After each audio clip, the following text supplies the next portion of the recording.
Welcome to Penrose Learning, where we make understanding easy. In this video, I will explain how to make wine with grape juice. First, gather your essential winemaking supplies like a fermentation bucket, carboy, airlock, and sanitizer. Next, choose a good quality grape juice without preservatives, as these can inhibit yeast activity.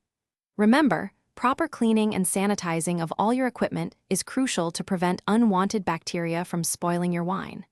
This foundational step sets you up for a successful batch. Now, let's get ready for fermentation. Begin by warming your grape juice to approximately 70 degrees Fahrenheit. Then, activate your wine yeast according to its package directions and gently stir it into the juice. You might also add yeast nutrients at this stage.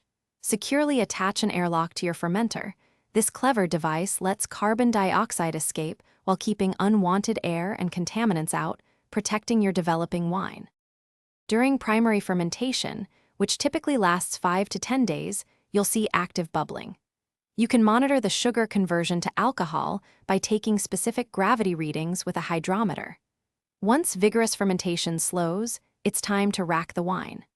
This means carefully siphoning the wine from the primary fermenter into a clean, sanitized secondary vessel, leaving behind the sediment, also known as lees. This step helps clarify your wine and prevents off flavors.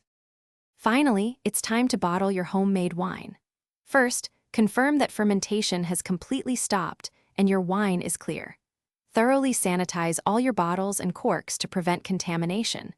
Carefully siphon the wine into your clean bottles, using a bottle filler to minimize splashing and oxidation. Leave about 1 to 1.5 inches of headspace in each bottle.